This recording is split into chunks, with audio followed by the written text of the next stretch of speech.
जय हिंद फ्रेंड्स। तो हम वो कहानी सुन रहे हैं विश्व इतिहास की, वर्ल्ड हिस्ट्री की। पर कहानी शुरू करने से पहले मैं आपको बता दूं कि जो रिकवरी रेट है फिलहाल कोविड का, वो काफ़ी अच्छा हो रहा है धीरे धीरे। 1 मई से सरकार ने वैक्सीनेशन की भी बात कह दी कि हम अब यूथ को भी वैक्सीनेट करेंगे।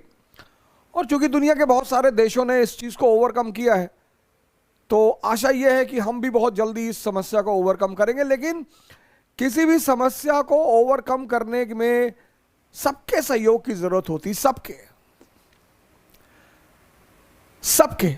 मेरा कहने का मतलब सिर्फ इतना है कि जब तक ये समस्या है, सर, मैं आपको राजनीति करने के लिए नहीं मना कर रहा हूं, मैं आपको किसी का विरोध करने के लिए नहीं मना कर रहा हूं, खुलकर करें सर। मैं ये कह रहा हूं कि फिलहाल जब संकट इतना बड़ा है तो हम सब मिलकर इस संकट का सामना करें। अगर हम सब, if all of us decide कि we will make 1 video per day, minimum 2 minutes, maximum 5 minutes to motivate the people। Sir, हमने वैक्सीन डिप्लोमेसी शुरू की थी सर, ब्राजील, पैराग्वे, वियतनाम। ये बात बहुत लोगों को अच्छी नहीं लगी थी सर। ताइवान के मुद्दे पर पैराग्वे ने चाइना को बहुत डांटा था। When Paraguay demanded vaccine, Covid vaccine from Chinese, तो उन्होंने कहा हम आपको वैक्सीन देंगे, लेकिन आप हमें ताइवान के मुद्दे पे सपोर्ट करिए। तो चाइना ने कहा, तो पैराग्वे ने कहा कि यार इंसानियत मर रही है और तुम्हें डिप्लोमेसी सीख रही है। इंडिया ने तुरंत पैराग्वे को वैक्सीन सप्लाई की।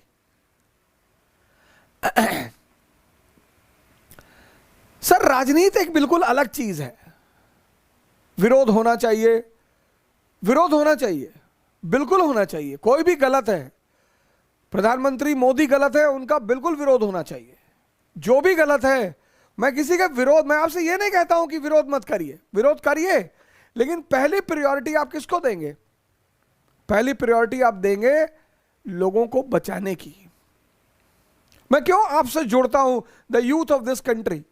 वाई? क्योंकि मुझे पता है कि you people, specially those who are preparing for civil service, जो पढ़ने वाले लोग हैं, सिविल सेवा की तैयारी करने वाले लोग हैं, उनका एक बहुत बड़ा दायरा है। They have a larger vision. उनका एक बहुत बड़ा दायरा है, उनका एक लार्जर विजन है। तो आप जब किसी बात को जनता तक पहुंचाएंगे तो फर्क पड़ेगा सर। आप किसी से मिलने गए कोविड पेशेंट को, उसने कहा मेरा 30% लंग इन्फेक्टेड है। बोले 30? 40 तो मेरा हमेशा रहता है। सर, आप उसका चेहरा देखिएगा, उसके चेहरे पे हल्की सी रिलीफ आएगी।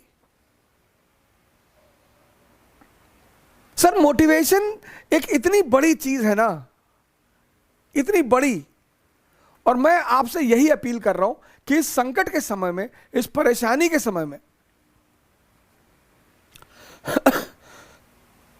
हम सबको मिलकर, सबको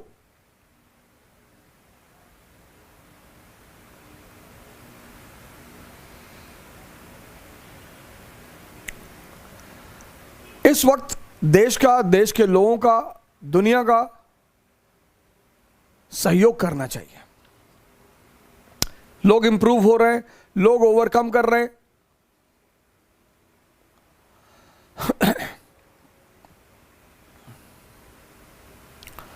तो उन चीजों को हमें बढ़ाना चाहिए। जिससे भी हम मिले उन्हें यह बताना चाहिए कि नहीं भैया, ऐसा नहीं है। डेंगू आया, कितने लोगों की डेथ हुई सर? 5 सितंबर 2015 राघव जोशी, संकल्प का स्टूडेंट, 5 सितंबर 2015 कैलाश हॉस्पिटल में एडमिट था। मैं सेक्टर 27 में, 5000 प्लेटलेट आ चुकी थी। और राघव जोशी अगर नहीं आता, पपीते का पत्ते का जूस लेकर, पपीते का पत्ते का juice giloy, And from that moment onward, I started recovering.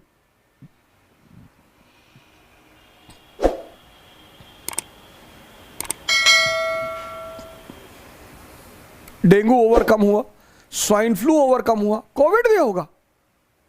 लेकिन अगर हम पैनिक फैलाएंगे, पैनिक, मैंने शायद पिछली क्लास में भी आपको यह स्टोरी सुनाई कि एक महामारी ने एक राजा से कहा कि मैं आ रही हूं और मैं 500 जाने लूंगी, 500, I will take 500 lives.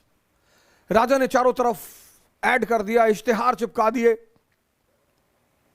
Meditation में मैं बोलूंगा, आप टेंशन ना लें। तो कि बचो, महामारी आ रही है।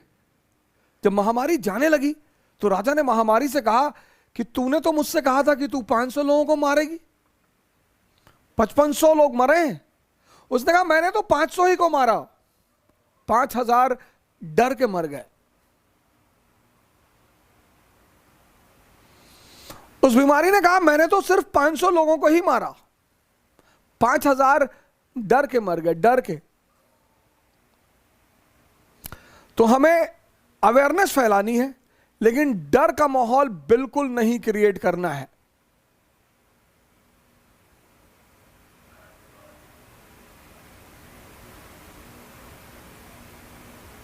मैं आऊंगा उस पर भी, संचित Thakur, I will discuss that also.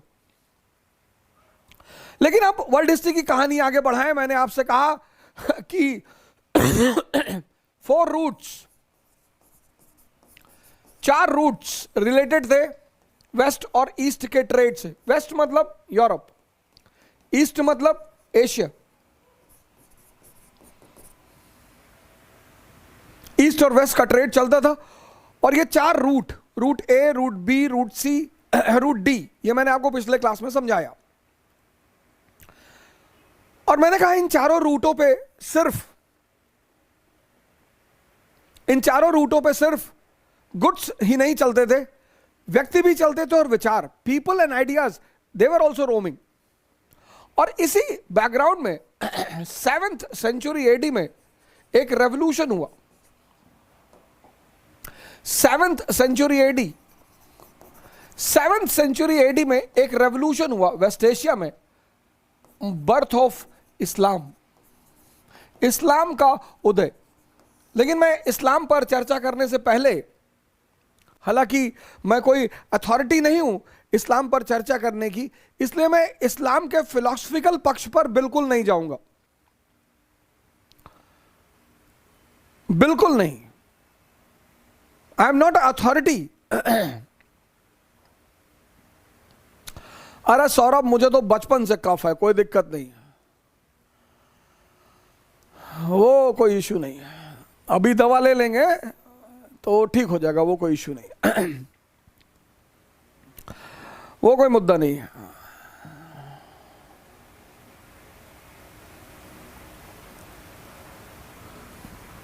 लेकिन इस्लाम पर आने से पहले मैं आपको रिलीजन बता दूं, धर्म क्या है। धर्म, बड़ा कंफ्यूजन है धर्म को लेकर, बहुत ज्यादा कंफ्यूजन। धर्म को लेकर मारामारी है, धर्म को लेकर कंफ्यूजन है।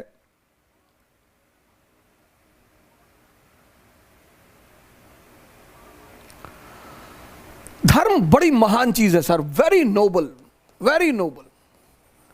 और अगर ये आपको समझ में आ गई तो महान बना दे, और ना समझ में आए तो शैतान बना दे। इसीलिए तो मार्क्स कहता है ना कि रिलीजन इज ओपियम। किनके लिए? सबके लिए नहीं, जिनको समझ में नहीं आती है उनके लिए। जिनको समझ में आ जाए उनको तो ग्रेट बना दे। बुद्ध अगर बीए एमए किए होते तो कहीं बैंक में बाबू होते। रिलीजन समझ में आ गया, इमॉर्टल हो गए, खुदा हो गए, महावीर, दादू, नानक, रैदास।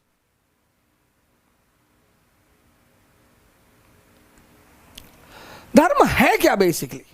रिलीजन। अब रिलीजन के 2 पार्ट हैं, एक प्री मॉडर्न वर्ल्ड, आधुनिक युग से पूर्व, और एक मॉडर्न वर्ल्ड। अब ये बड़ी बड़ी इंपॉर्टेंट बात है, बड़ी समझने वाली बात है कि धर्म आधुनिक युग से पहले क्या था। आधुनिक युग से पहले धर्म संविधान था। Religion was a constitution.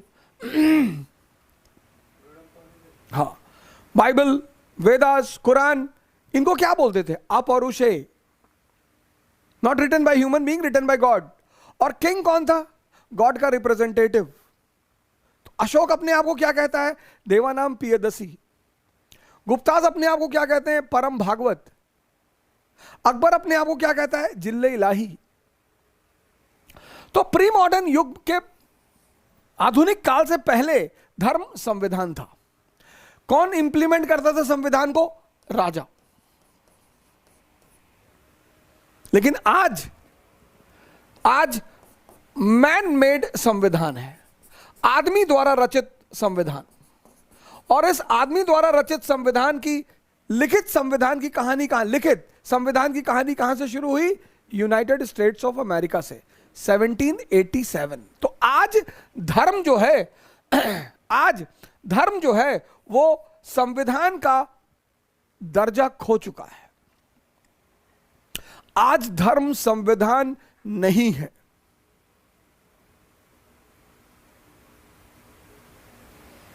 Today religion is not constitution. हाँ, कुछ कंट्रीज हैं जिन्होंने रिलीजन को अभी भी कॉन्स्टिट्यूशन बना रखा है, पर वो उन्हें नुकसान कर रहा है। It's harming them. धर्म का जो दूसरा फंक्शन था, पहला संविधान, दूसरा था ह्यूमन मैनेजमेंट, आदमी का संचालन। जिंदगी पूरी, पॉलिटी, सोसाइटी, इकोनॉमी सब धर्म से जुड़ी हुई थी। तो धर्म में सामाजिक नियम थे।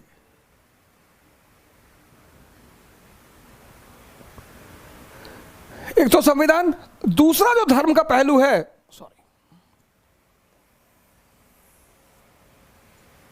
दूसरा जो धर्म का सबसे इंपॉर्टेंट पहलू है, जिसको बहुत सारे लोग नहीं समझते, वो है ह्यूमन ट्रांसफॉर्मेशन।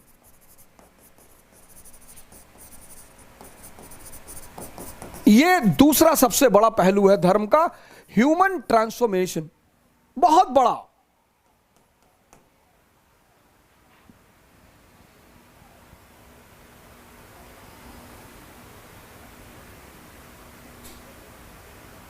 Human transformation. अब ये क्या है ह्यूमन ट्रांसफॉर्मेशन? तुम एक वर्ड सुनते होगे, कन्वर्जन। अरे वो मुसलमान बना रहे हैं, वो हिंदू बना रहे हैं, वो ईसाई बना रहे हैं। सर वो सब फेक कन्वर्जन है। कन्वर्जन दो तरह से है। ईसाइयों ने, क्रिश्चियनों ने बड़ा कन्वर्जन पर जोर दिया, मुसलमानों ने कन्वर्जन पर जोर दिया। हिंदू एक कौम है जिसने कन्वर्जन पर जोर दिया ही नहीं। जबकि किसी भी धर्म का जो बेसिक प्रिंसिपल है वह है कन्वर्जन। बड़ी अजीब सी बात है ये। The basic principle of every religion is conversion. Hindu धर्म का भी है कन्वर्जन, बेसिक प्रिंसिपल। इस्लाम का भी है, क्रिश्चियनिटी का भी है, सबका है। तो कैसा कन्वर्जन? हम सब जब पैदा होते हैं तो अपने सेंसस पे रहते हैं। नरेंद्र अपनी सेंसस पे है। और दूसरा है कॉन्शियस, चेतना।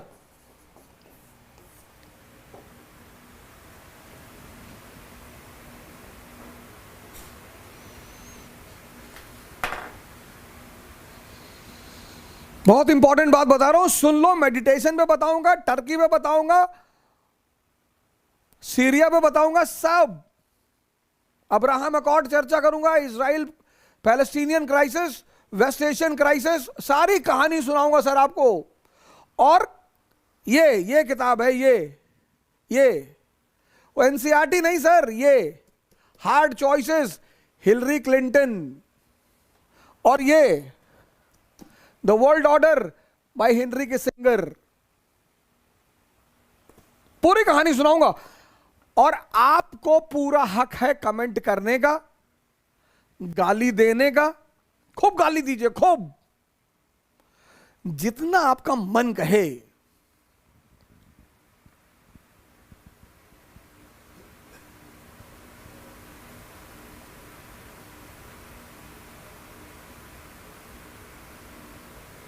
खूब, आपको किसी चीज की कोई मनाही नहीं है, आप खूब गाली दीजिए। आपको गाली नहीं आती है, आप हमको पर्सनल मैसेज करिए, हम आपको 2-4 लिख के देंगे, आप वो गाली दीजिए।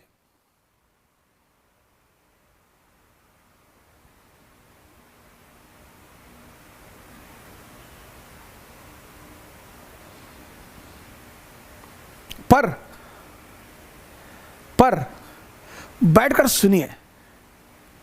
अगर आप हमसे कुछ सीखते हैं तो हमारी किस्मत। रिलीजन, बहुत बड़ा मुद्दा डिस्कस करने जा रहा हूं। रिलीजन अल्टीमेट चीज, अल्टीमेट। अब देखो, नरेंद्र, एक बर्थ आपको किसने दिया? मदर ने। हम सब सेंसस पे पैदा होते हैं, सेंसस पे जीते, पर सेंसस जो है वो लिमिटेड है।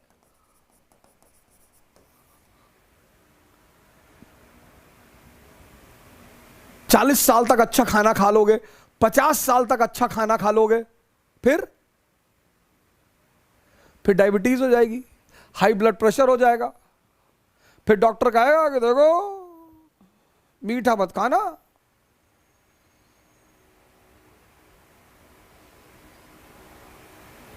फिर क्या करोगे? तो 50 साल के बाद अगर 30 साल और जिंदा रहे, जो कि रहोगे, 50 और रहोगे, तो वो तो नर्क हो गया ना। जो भी सेंसस पे सिर्फ जिएगा वो अंतिम में आईसीयू पहुंचेगा। अमर सिंह सबसे बड़ा एग्जाम्पल। कितना पैसा था अमर सिंह के पास? 10,000 करोड़। बेचारे 2 साल हॉस्पिटल में रहे, भगवान उनकी आत्मा को शांति दे। लेकिन स्वामी करमवीर, कभी आपको पुरकाजी जाने का मौका मिले तो आप स्वामी करमवीर से मिलिए। बाबा रामदेव जी के गुरु हैं, पतंजलि आश्रम है इनका पुरकाजी में। 70 साल के युवा हैं।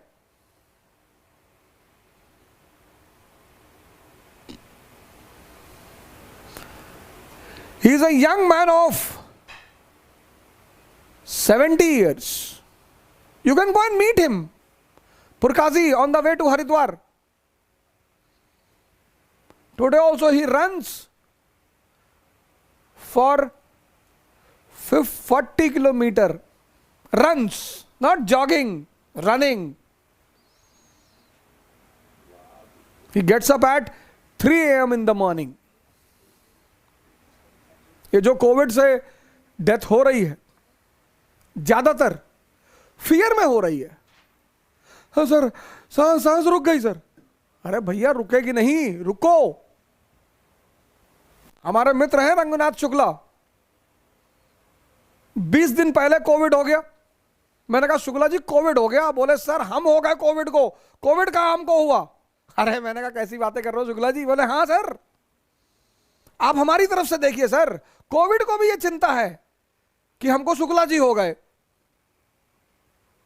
हमें चिंता नहीं है। अभी कल उनकी रिपोर्ट आने वाली है, नेगेटिव आएंगे, मैं उनको यहां बुलाऊंगा।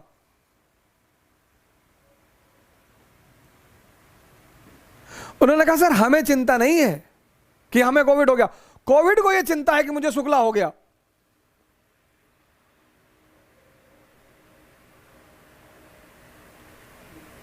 अरे दिनेश कुमार स्वामी, मैं रिप्लाई दूंगा सरकार, आप टेंशन ना लें।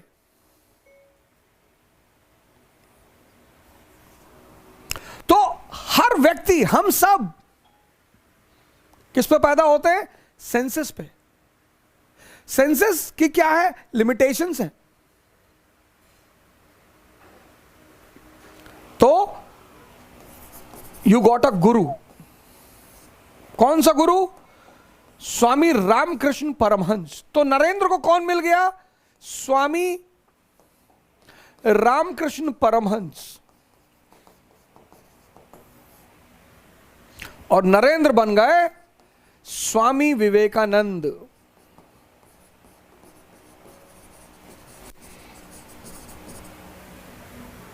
तुम कभी कभी कहते हो ना कि स्वामी विवेकानंद के पास इतनी क्षमता कैसे थी? सर आपके अंदर भी है सर। ये वेस्टर्न कंट्रीज ये हमें डरा रही हैं। 1 अरब 30 करोड़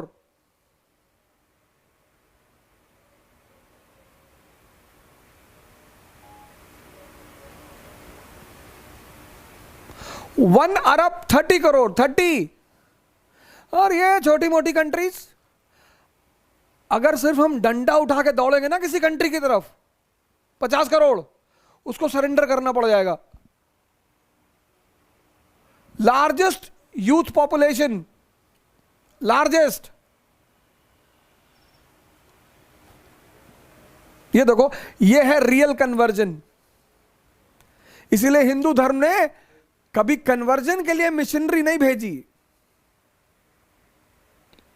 क्रिश्चियनिटी भी इसी की बात करती है, इस्लाम भी इसी का बात करता है, इस्लाम भी यही कहता है।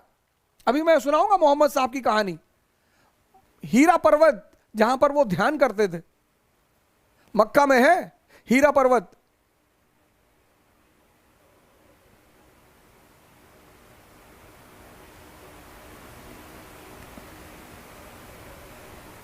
हीरा पर्वत मक्का में है। वही मक्का में जहां ट्रूस ऑफ गॉड सेलिब्रेट किया जाता था, ट्रूस ऑफ गॉड। मैं आता हूं इस्लाम पर और मोहम्मद साहब पर। ये देखिए, ये है रियल कन्वर्जन। श्यामलाल शमशुद्दीन बन गया या श्यामलाल सैमुअल बन गया, क्या फर्क पड़ता है? क्या फर्क पड़ता है? अगर यह परिवर्तन नहीं हुआ तो कोई फर्क नहीं पड़ता। सिद्धार्थ सिद्धार्थ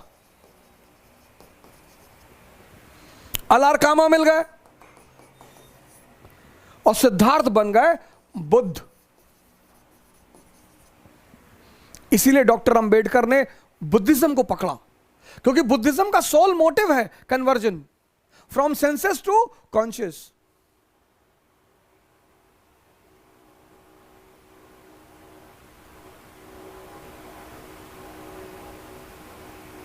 वर्धमान वर्धमान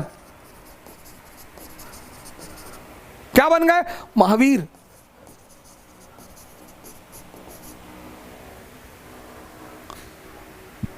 ऐसे बहुत सारे क्रिश्चियन संत हैं, ऐसा नहीं है। बहुत सारे क्रिश्चियन संत हैं, बहुत सारे मुस्लिम संत हैं। यह है रियल कन्वर्जन। यही इस्लाम भी कहता है। इस्लाम भी एग्जैक्टली यही चीज कहता है। दारा शिकोह को क्यों मारा? उसने एक किताब लिखी मजमुल बहरीन, बड़ी प्यारी किताब। एक्चुअली मुसलमानों के दो गुट हैं, जैसे हिंदुओं के दो गुट है, उदारपंथी और कट्टरपंथी, ऐसे मुसलमानों के भी दो गुट है।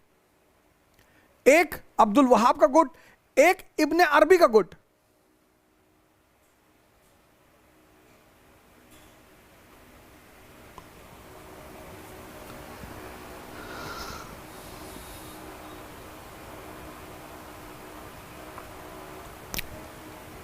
जैसे हिंदुइज्म कहता है कि हर व्यक्ति शूद्र के रूप में पैदा होता है, हर व्यक्ति।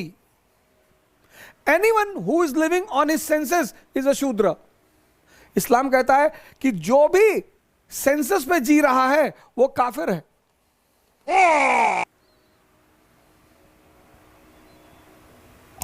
काफिर का मतलब हिंदू नहीं होता।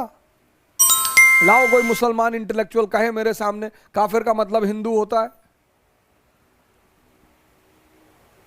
जो अफाक में गुम है वो काफिर है। अल्लामा इकबाल साहब हुए बहुत फेमस कवि हैं कश्मीर के, हिंदुस्तान के, रूमी के शिष्य हैं, बहुत बड़े सूफी। कभी उनको पढ़िए आप।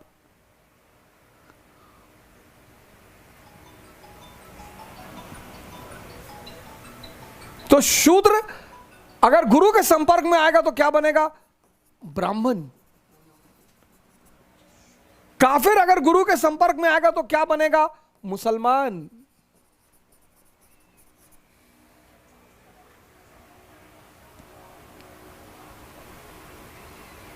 यह है कन्वर्जन का मतलब, यह है रिलीजन। तो रिलीजन के दो रोल थे, एक संविधान, एक ह्यूमन ट्रांसफॉर्मेशन।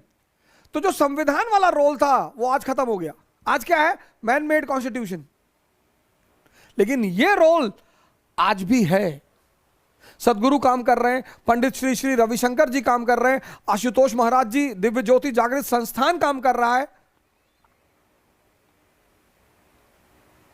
सर 500 रुपए का नोट नकली भी आता है सर। कभी 150 रुपए का नोट नकली देखे?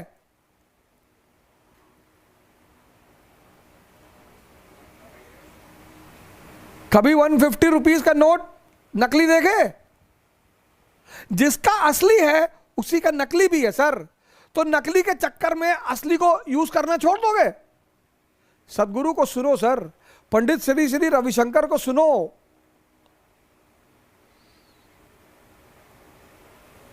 बाबा रामदेव चोर है, अच्छा ठीक, चलो कोई बात नहीं, अमृत बांट रहा है ना, अमृत ले लो।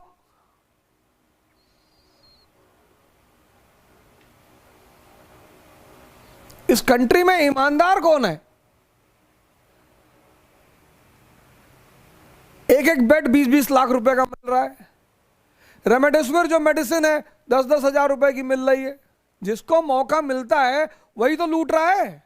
कुछ लोगों ने गैस ऑक्सीजन सिलेंडर पहले ही घर में लाके रख लिया कि ब्लैक करेंगे। इस कंट्री में ईमानदार कौन है? और सबसे बड़े बेईमान तो हम ही हैं। मैं अपनी बात कर रहा हूं।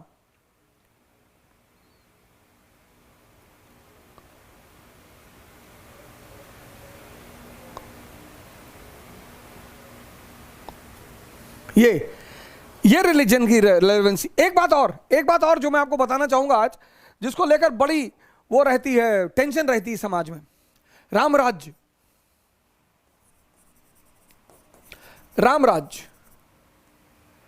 Islamic state, Khalistan, kingdom of God,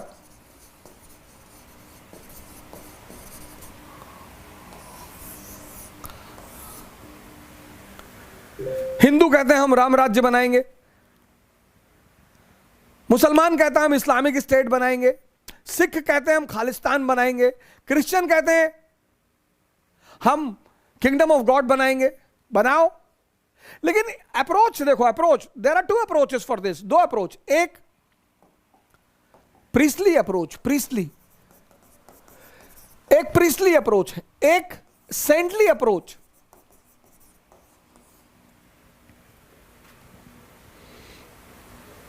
Buddha, प्रभु श्री राम 14 साल पत्नी के साथ जंगल में है। तपस्या देखो, त्याग देखो। लेकिन त्याग और तपस्या ने मिलाकर भगवान बना दिया। आज लोग आते कहते सर एनसीईआरटी ना पढ़ें सर। क्यों नहीं पढ़ोगे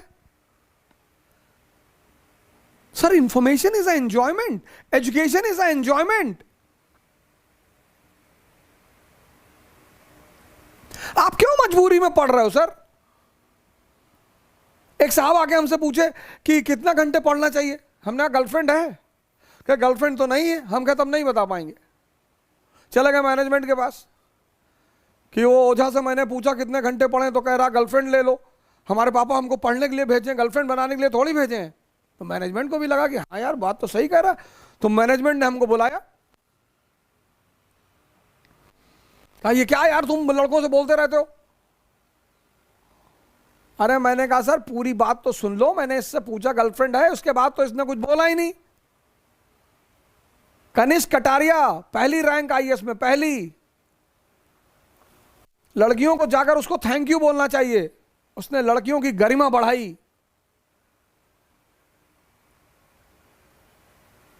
उसने कहा कि मेरी सफलता में मेरी गर्लफ्रेंड का बहुत बड़ा योगदान है। कनिष्क कटारिया,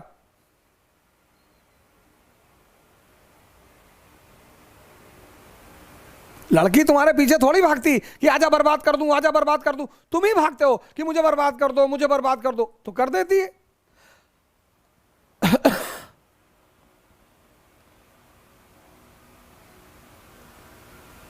तो मैंने कहा कि साहब, ये बगल में बुद्धा पार्क है और कई सारे पार्क हैं, तुम जाके देखो, पेयर वहां पे बैठे लड़का लड़की सुबह 8 बजे से रात 8 बजे तक, वहां वो टाइम नहीं पूछते। क्यों? क्योंकि मजा आ रहा है, इसलिए पूछा था। जहां तुम्हें मजा आता है ना, वहां तुम टाइम के बारे में नहीं पूछते। मेरे ये कहने का मतलब था, जितना मजा आए उतना पढ़ो, और ना मजा आए तो भीख मांगना शुरू कर दो। जहां मजा आए। आईएएस वो लोग बनेंगे जिनको पढ़ने में मजा आता है। जबरदस्ती कितनी देर पढ़ोगे यार?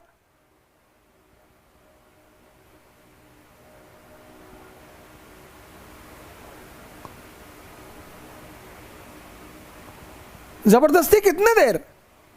People make time table, 6 o'clock I will get up, 6:15 cigarette, 6:20 tea, 6:30 washroom, 6:45, and they are not able to maintain it for a day.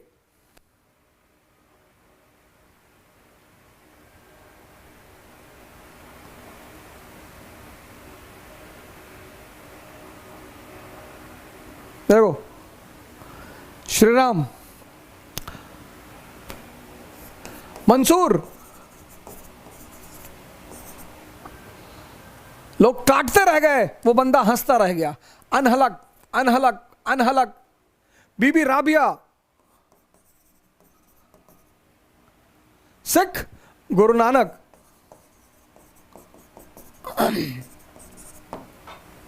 गुरु गोविंद सिंह,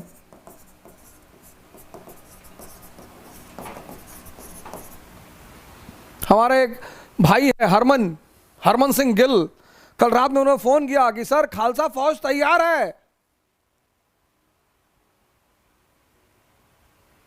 गुड़गांव में एक गुरुद्वारा है, वहां सिख वॉलंटियर आगे आगे कूद कर काम कर रहे हैं।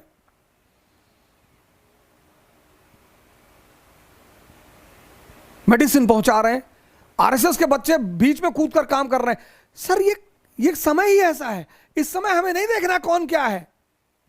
ये देखिए, ये गुरु नानक के चाहने वाले पूरी दुनिया में है सर। हमें देखें, जीसस, जो लोग उन्हें मार रहे हैं, उनकी हत्या कर रहे हैं, वो उनके लिए प्रे कर रहे हैं। The day 80% population of a country will be like them, living on conscious, that will be the real Ram Raj, real Islamic State, real Khalistan, real Kingdom of God। 80%। Priest कहता है कि जहां हिंदू हैं वो हिंदू राष्ट्र बना दो, सब लड़के मर जाएंगे। देखो पाकिस्तान को, जहां मुसलमान है उसे पाकिस्तान बना दो, जहां सरदार रहते हैं उसे खालिस्तान बना दो, जहां ईसाई रहते हैं वो उसे क्रिश्चियनतान बना दो। ये फेक है। हिंदू राष्ट्र का मतलब जहां 80% राम की तरह लोग रहते हो, the person who understands the concept of त्याग एंड तपस्या। जहां 80% मोहम्मद की तरह लोग रहते हो, जो भी दिन भर मिलता है बांट देते हैं। तो मोहम्मद साहब को पढ़ो, द सील्ड नेक्टर किताब पढ़ो, तुम्हें मोहम्मद से प्रेम हो जाएगा, जीसस से प्रेम हो जाएगा। गुरु नानक को पढ़ो। हमारे देश में people develop knowledge by listening. India is a country where 90% people have knowledge by listening. कि इस्लाम कहता है काफिर मतलब हिंदू कौन बोला तुमको? अरे नहीं, वो गुड्डू भैया बता रहे थे, कह रहे थे कि औरंगजेब जो है वो हिंदुओं को मार रहा था। अच्छा, तो जय सिंह जो थे वो हिंदू नहीं थे, जो शिवाजी को लेकर आए थे डेक्कन से आगरा? सबसे खास दोस्त थे औरंगजेब के जय सिंह।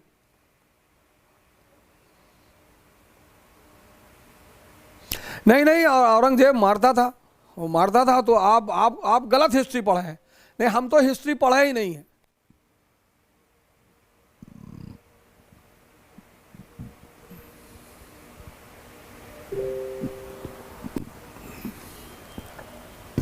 You are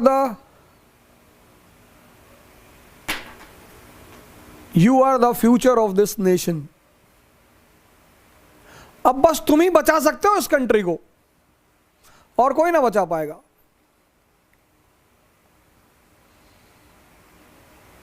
ये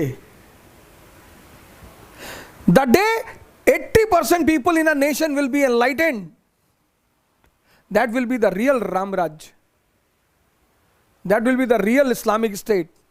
ये जहां मुझसे देखो पाकिस्तान की हालत, मेरे दोस्त हैं, मैं नाम तो नहीं लूंगा, वो खुद ही अपनी आइडेंटिटी बाहर छिपाते हैं।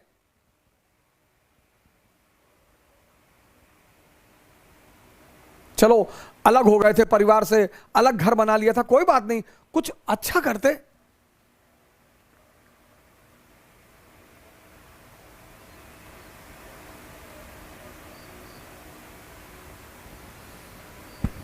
Religion is a very noble thing, and I appeal to all of you, please, if you are a Hindu, please go through Gita at least once. और कौन सी गीता?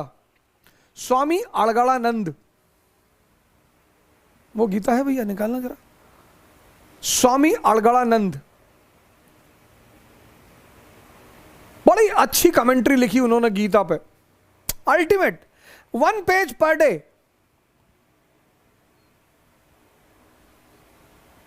1 page per day. यहां एनसीईआरटी तो लोगों को समझ में आती नहीं। यू आर अ मुसलमान, go through Quran.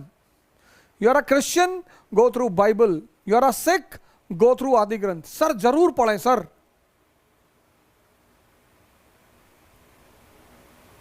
यथार्थ गीता, राकेश यादव, यस, यथार्थ गीता, यथार्थ गीता, आप यथार्थ गीता जरूर पढ़ें। किसी भी धर्म को बिना जाने कुछ ना कहें सर, यह सादर अपील है आपसे। इस परेशानी के दौर में कोई किसी की जाति पूछ रहा है, इस परेशानी के दौर में कोई किसी का धर्म पूछ रहा है, अगर ऐसा माहौल हम इलेक्शन के टाइम बना ले तो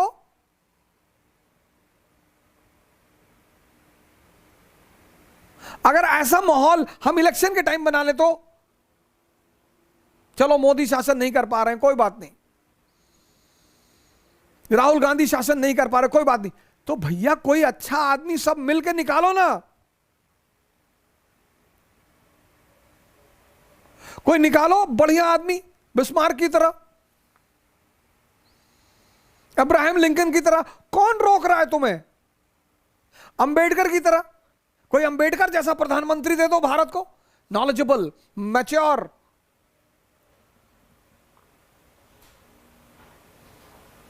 अगर अंबेडकर जैसा कोई आदमी भारत को प्रधानमंत्री बन जाए, सर 2 साल में country superpower. Nehru, jail Nehru, महान आदमी है सर। हम कहां कह रहे हैं मोदी जी को बनाओ, राहुल गांधी को बनाओ, असदुद्दीन ओवैसी को हम तो ये कह रहे हैं कि कोई सब मिल, जैसे आज मिले हो। आज देखो, you see the present situation, कोई पूछ रहा है तुम्हारी जाति क्या है? नहीं, प्लाज्मा चाहिए भैया, प्लाज्मा दिला दो भैया, बी पॉजिटिव प्लाज्मा चाहिए भैया, हम शूद्र हैं, कोई बात नहीं भैया, भैया हम जात नहीं पूछ रहे भैया, हम मुसलमान हैं भैया। आज कोई जाति पूछ रहा है, आज कोई धर्म पूछ रहा है, आज कोई क्षेत्र पूछ रहा है। Today no one is asking about caste, religion and region. People are only asking about medicine, oxygen and plasma. तो जो माहौल आज का है, अगर वही माहौल इलेक्शन के टाइम रह जाए, जैसे आज हम हॉस्पिटल मांग रहे हैं, एजुकेशन मांग रहे हैं, बेड मांग रहे हैं, यह है सर यथार्थ गीता। इसका लार्जर वर्जन लेना है तो यह था रिलीजन। इस्लाम पैदा हुआ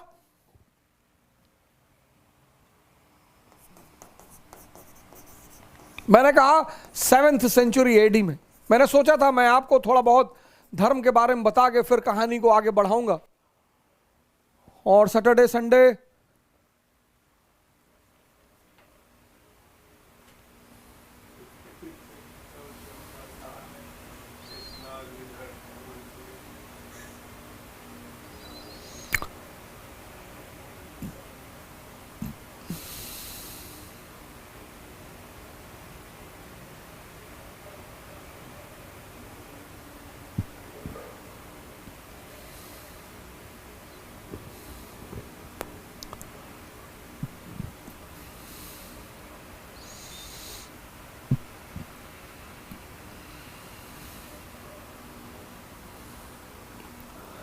तो 570 एडी में मोहम्मद साहब का जन्म हुआ हाशमिट क्लैन में।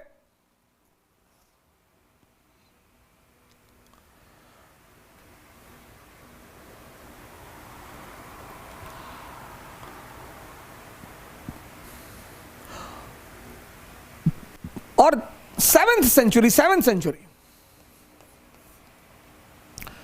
सेंट्रल एंड वेस्ट एशिया,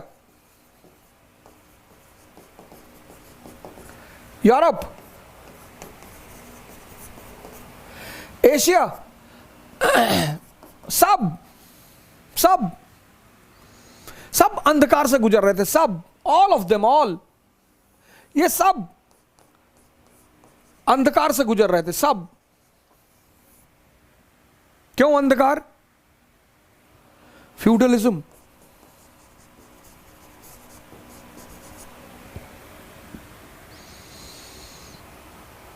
सामंतवाद, जो यूपी और बिहार में आज भी जिंदा है। जिंदा तो लगभग पूरे भारत में है, लेकिन सबसे ज्यादा ताकतवर है यूपी और बिहार में। सामंतवाद अगर कहीं खत्म हुआ है तो भारत का वो एक स्टेट है जम्मू एंड कश्मीर, जहां पर फारूक अब्दुल्ला के पिताजी ने सीलिंग पूरी तरह से लागू की। सामंतवाद, डोमिनेंसी ऑफ लैंडेड एरिस्टोक्रेसी,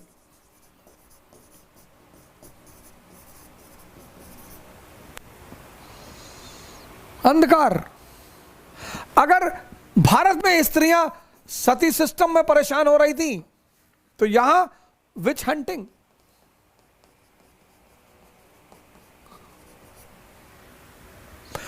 आम आदमी हर जगह, यहां काबा, जितने डिफरेंट टाइप के ट्राइबल्स थे सबके गॉड रखे हुए थे। साल में एक बार मिलते थे, उसको बोलते थे ट्रूस ऑफ गॉड। साल में एक बार सब आते थे अपने अपने भगवान से मिलने के लिए। Truce of God. उस वक्त कोई किसी को कुछ नहीं कहेगा। लड़ाइयां चल रही थी, स्त्री की बुरी दशा, आम आदमी की बुरी दशा, चारों तरफ अंधकार। ये देखो, ये अब इमोशनल मत होना। सारे रिलीजन का बस दो ही काम था, संविधान और ट्रांसफॉर्मेशन।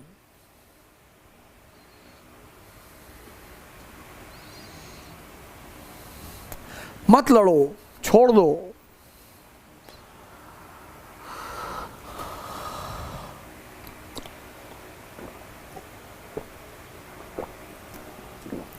जैसे आज तुम देखो, दो गुट है। एक जो नेगेटिव न्यूज फैला रहा है, वहां इतने मर गए, नासिक में इतने मर गए, वहां एक आदमी जा रहा था, खांसी आई, मर गया। एक गुट ऐसा है जो पॉजिटिविटी फैला रहा है। किसी भी घटना को तुम्हारे सामने कैसे प्रेजेंट किया जाता है, यह बहुत इंपॉर्टेंट है।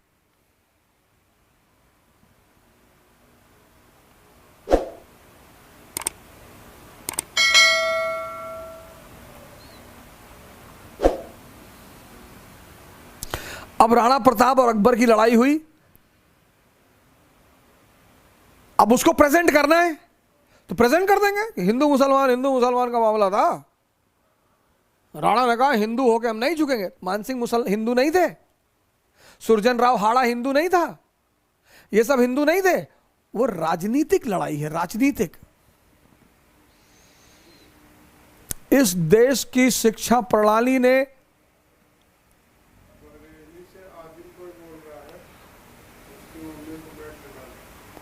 बेड कहां पे?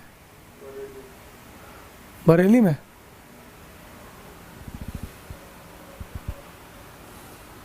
हेलो, हाँ कौन? अच्छा बेटा बताओ।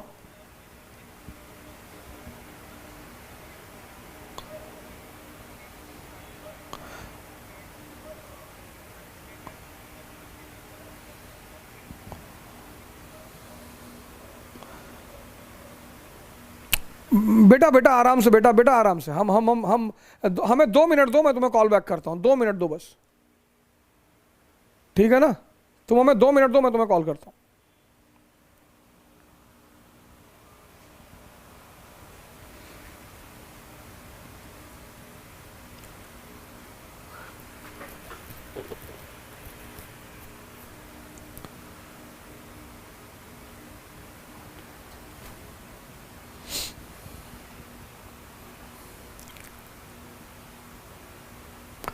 भैया अगर कोई बरेली से हो तो एक लड़के की माताजी की तबीयत बहुत खराब है,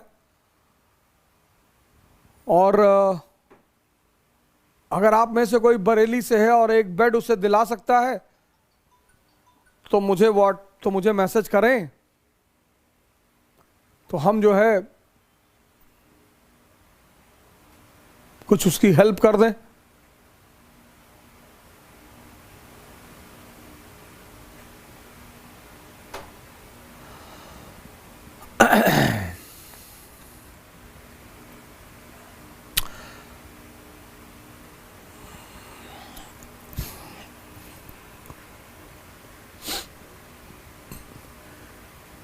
यार बरेली से अगर कोई है और अगर एक बेड दिला सकता है तो बड़ा अच्छा होगा। किसी की माँ की तबीयत बहुत खराब है, तो अगर आप अपना नंबर शेयर कर दें तो बड़ा अच्छा होगा।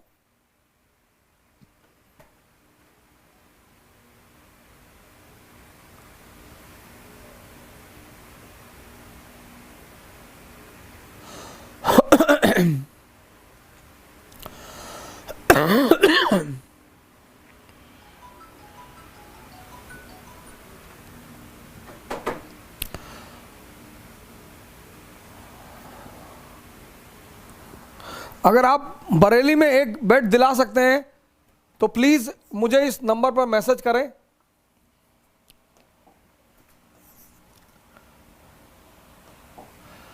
$9717811582।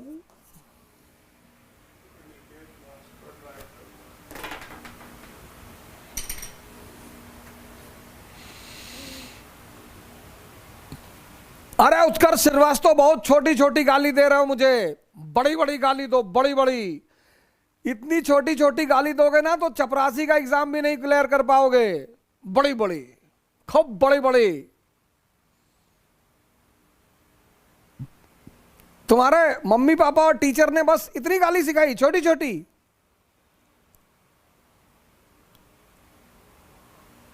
बड़ी बड़ी गाली दो यार। कहां तुम छोटी छोटी गालियां दे रहे हो, और मैं तुमसे कह रहा हूं मुझे गाली दो।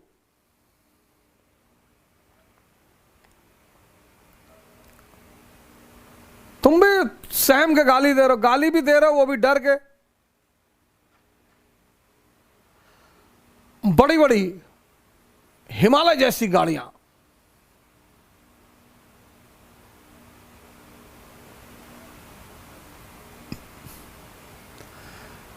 देखो गाली मैं बोल चुका हूं, 3 ही लोग देते हैं, सबसे ज्यादा हिजड़े देते हैं, और हिजड़ों को पलटकर गाली नहीं दी जाती बेटा।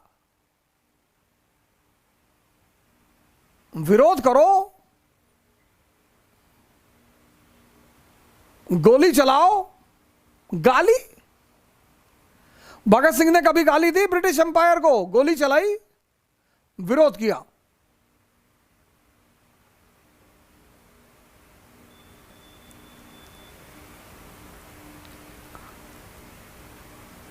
ये छोटी मोटी गालियां बच्चों जैसी, बड़ी बड़ी गालियां, बड़ी बड़ी।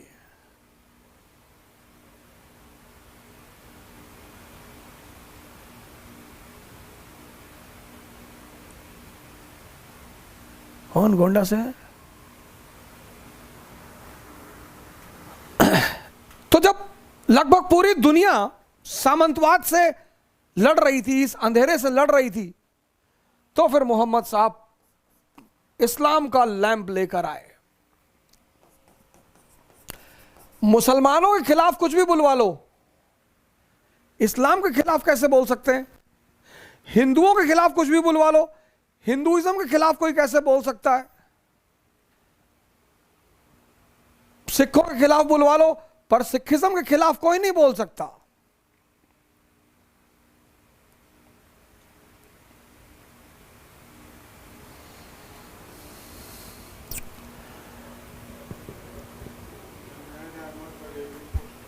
अच्छा, जुनैद अहमद बरेली पोस्टेड है।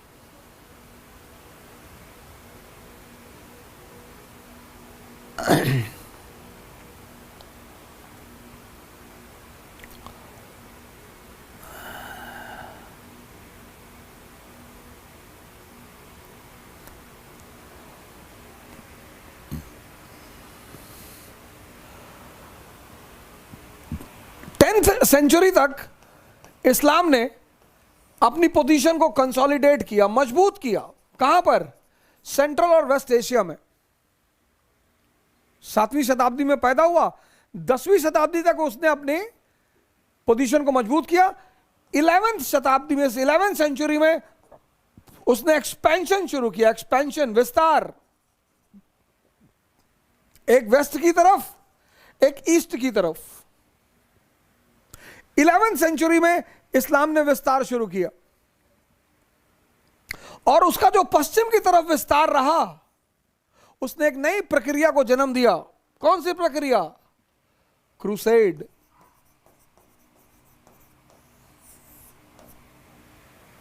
धर्म युद्ध कई चरणों में हुआ। First crusade, second crusade, third crusade.